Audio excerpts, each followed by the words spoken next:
नमस्कार, मैं हूं आशीष और आप देख रहे हैं आशीष कॉमर्स क्लासेस। मेरे प्रिय साथियों, हम लोग अपने वीडियोस में ऑडिटिंग की यानी अंकेक्षण की चर्चा कर रहे थे और आज की हमारे वीडियो का टॉपिक है कि कंपनी में अंकेक्षक की योग्यताएं और अयोग्यताएं यानी qualification and disqualification of company auditor. इस वीडियो में हम लोग विस्तार से जानेंगे कि किसी कंपनी के अंकेक्षक की योग्यताएं क्या होती हैं और उसकी अयोग्यताएं क्या होती हैं। सबसे पहले हम लोग इसके विषय में कुछ बातें जान लेते हैं। भारतीय कंपनी अधिनियम 2013 में धारा 139 से लेकर के धारा 148 तक कंपनी के अंकेक्षण की बात की गई है कि किस तरह से कंपनी का अंकेक्षण किया जाता है। इसके अंतर्गत कंपनी अंकेक्षक की नियुक्ति, कंपनी अंकेक्षक का निष्कासन, कंपनी अंकेक्षक की योग्यता, कंपनी अंकेक्षक की अयोग्यता, कंपनी अंकेक्षक के अधिकार एवं दायित्व आदि सारी बातों का उल्लेख है। यानी यहाँ पे कहा गया है कि कंपनीज एक्ट 2013 जो है उसमें सेक्शन 139 से लेकर के सेक्शन 148 तक कंपनी के ऑडिटिंग की बात की गई है और इसमें बहुत सारी बातें बताई गई हैं कंपनी के ऑडिटिंग से जुड़ी हुई। तो आज हम देखते हैं कि कंपनी अंकेक्षक की योग्यताएं क्या हैं, यानी qualification of company auditor. Company अंकेक्षक की योग्यता की बात सेक्शन 141 सब सेक्शन 1 और सब सेक्शन 2 में की गई है, जिसमें पहला है वह व्यक्ति जो चार्टर्ड अकाउंटेंट है वही कंपनी का अंकेक्षण करने के लिए योग्य होता है, यानी जो सीए है वही कंपनी का ऑडिटिंग कर सकता है। दूसरा, कोई चार्टर्ड अकाउंटेंट फर्म है तो उस फर्म को अंकेक्षक के रूप में नियुक्ति के लिए योग्य माना जाता है यदि उसके अधिकतर साझेदार जो भारत में कार्यरत हैं और चार्टर्ड अकाउंटेंट हैं। तो इस स्थिति में अंकेक्षक की नियुक्ति फर्म के नाम से की जाती है तथा कोई भी साझेदार फर्म के बदले कार्य कर सकता है। यानी यहाँ पे कहा जा रहा है कि अगर कोई भी चार्टर्ड अकाउंटेंट फर्म है और उसमें बहुत सारे पार्टनर्स हैं तो उन पार्टनर्स में से जो भी चार्टर्ड अकाउंटेंट हैं उन्हीं को केवल यह राइट्स है कि वे क्या कर सकते हैं, जा करके ऑडिटिंग कर सकते हैं जो भी चार्टर्ड अकाउंटेंट फर्म है। और इसमें जब भी ऑडिटिंग होगी तो फर्म के नाम से की जाएगी।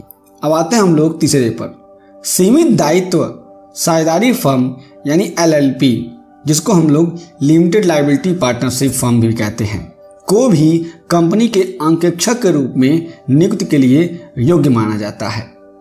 इस स्थिति में केवल वे साझेदार ही कंपनी का अंकेक्षण कर सकते हैं जो चार्टर्ड अकाउंटेंट हैं तथा फर्म के स्थान पर अपना हस्ताक्षर कर सकते हैं। यानी जो LLP है उसमें जो भी पार्टनर्स हैं वे पार्टनर्स ऑडिटिंग करने जाते हैं तो सबसे पहली बात निकल के सामने आती है कि वे CA होने चाहिए। यदि वे CA नहीं हैं तो वह किसी भी कंपनी की ऑडिटिंग नहीं कर सकते हैं और उसमें से जो भी CA ऑडिटिंग करेगा वह अपने हस्ताक्षर को वहां पर करेगा। अब आते हैं हम लोग कंपनी अंकेक्षक के योग्यताओं की बात करते हैं, यानी डिसक्वालिफिकेशन ऑफ ऑडिटर। यह बात सेक्शन 141 सब सेक्शन 3 में की गई है। कंपनी अधिनियम की धारा 141(3) के अनुसार निम्न व्यक्तियों को कंपनी के अंकेक्षक के रूप में नियुक्त नहीं किया जा सकता। यानी ये कुछ व्यक्ति हैं जिन्हें कंपनी के अंकेक्षक के रूप में कंपनी का अंकेक्षण करने के लिए कभी भी नियुक्त नहीं किया जा सकता।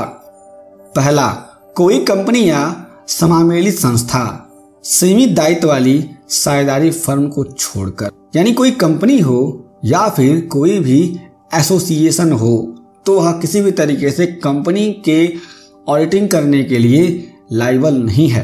दूसरा, कंपनी का कोई कर्मचारी या अधिकारी, कंपनी का कोई भी कर्मचारी या अधिकारी हो, भले ही वह कोई भी डिग्री रखता हो, CA भी हो, फिर भी वह कंपनी की ऑडिटिंग नहीं कर सकता। तीसरा, कंपनी का अधिकारी या कर्मचारी या साझेदार या उसका कर्मचारी यहाँ पर बहुत सारी बातें कही गई हैं कि कंपनी का अधिकारी हो, कर्मचारी हो या फिर साझेदार हो या फिर उसका कर्मचारी हो, ये लोग भी कंपनी की ऑडिटिंग नहीं कर सकते हैं। ऐसा व्यक्ति जो कंपनी के अधिकारी या कर्मचारी का साझेदार हो या संबंधी हो, तो उस स्थिति में क्या होगा, ये बात आगे समझ में आएगी। यहाँ पे कहा गया कि ऐसा कोई व्यक्ति हो जो कंपनी के अधिकारी या फिर कंपनी के कर्मचारी का संबंधी हो, तो इस स्थिति में उस व्यक्ति का जिसने कोई प्रतिभूति धारण किया हो या उस कंपनी या उसकी सहायक कंपनी में उसका कोई हित हो, उस कंपनी की सहयोगी या सूत्रधारी कंपनी हो या उसकी सूत्रधारी कंपनी की सहायक कंपनी हो, तो इस कंडीशंस में वह व्यक्ति ऑडिटिंग नहीं कर पाएगा। संबंधी के द्वारा धारण की गई प्रतिभूति का मूल्य 1 लाख से अधिक नहीं होना चाहिए। यानी यहाँ पर कहा गया है कि जो भी सिक्योरिटी होल्ड की गई है उसकी वैल्यू 1 लाख से ज़्यादा नहीं होनी चाहिए। कंपनी या कंपनी के सहायक या सूत्रधारी या संबद्ध कंपनी में किसी तीसरे पक्ष के 1 लाख से अधिक के ऋण से संबंधित कोई व्यक्ति या उसका संबंधी या उसका साझेदार जिसने ऐसे ऋण के लिए गारंटी या जमानत दी हो, तो वह व्यक्ति भी कंपनी में कभी भी ऑडिटर नहीं हो सकता। अब हम लोग 5वें को देखते हैं। कंपनी या कंपनी के सहायक या सूत्रधारी या संबंध कंपनी से प्रत्यक्ष या अप्रत्यक्ष व्यवसायिक संबंध रखने वाले व्यक्ति या फर्म। यहाँ पे कहा जा रहा है जो कंपनी है और कंपनी की जो सब्सिडियरी कंपनी है, उस कंपनी के साथ किसी भी व्यक्ति का कोई भी संबंध हो, प्रत्यक्ष या अप्रत्यक्ष, तो वह व्यक्ति कंपनी का ऑडिटर नहीं हो सकता। 6वां, एक कंपनी जिसका संबंधी कंपनी में संचालक हो या कोई महत्वपूर्ण कर्मचारी हो। यानी यहाँ पे कहा जा रहा है कि किसी भी कंपनी में अगर कोई भी कर्मचारी है, उसका संबंधी संचालक है या फिर अन्य किसी पोस्ट पर है, तो वह व्यक्ति कंपनी में कभी भी ऑडिटर नहीं अपॉइंट हो सकता। सेक्शन 141 में बात यह कही गई है। आगे कहा गया है कि एक व्यक्ति जो पूर्णकालिक कहीं और रोजगार में हो, वह व्यक्ति भी कभी भी कंपनी के ऑडिटर के रूप में अपॉइंट नहीं हो सकता। आगे, एक व्यक्ति जो 20 से अधिक कंपनियों में अंकेक्षक हो, वह व्यक्ति भी कभी भी कंपनी के ऑडिटिंग के लिए अपॉइंट नहीं हो सकता, वह व्यक्ति अयोग्य माना जाएगा। आगे, एक ऐसा व्यक्ति जिसे न्यायालय द्वारा किसी छल कपट से संबंधित अपराध के लिए अभिशस्त किया गया हो अथवा अभी 10 वर्ष पूरे नहीं हुए हो। यानी अगर कोई व्यक्ति है जिसने मिसबिहेव किया है, मिसरिप्रेजेंट किया है और या फिर कोई फ्रॉड किया है, उस फ्रॉड के लिए उसको सज़ा हुई है और भी उसकी सज़ा के 10 वर्ष नहीं पूरे हुए हैं, तो भी वह व्यक्ति कंपनी का ऑडिटर नहीं बन सकता। और अंतिम है, एक व्यक्ति जिसकी सहायक या संबद्ध कंपनी या कोई और संस्था धारा 144 के प्रावधान के अनुसार परामर्शी या विशिष्ट सेवा प्रदान करती हो, तो यानी यहाँ पे कहा जा रहा है कोई अगर कंपनी है और उसकी सहायक कंपनी यानी सब्सिडियरी कंपनी और संबद्ध कंपनी यानी एसोसिएट कंपनी, अगर वह किसी भी तरीके से कोई भी परामर्शी या विशिष्ट सेवा प्रदान करती है, तो उसको भी हम लोग अपने वहाँ अगर कंपनी है तो उसमें ऑडिटर अपॉइंट नहीं करेंगे।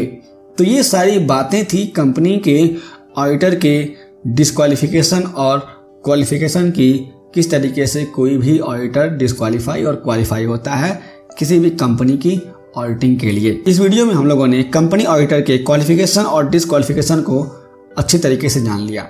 अगली वीडियो में हम लोग जानेंगे कंपनी ऑडिटर के अपॉइंटमेंट और उसके बारे में जो भी बातें कही गई हैं, जिसमें फर्स्ट ऑडिटर और सब्सिक्वेंट ऑडिटर की बातें कही गई हैं। हम फिर से मिलेंगे एक नए वीडियो के साथ, तब तक के लिए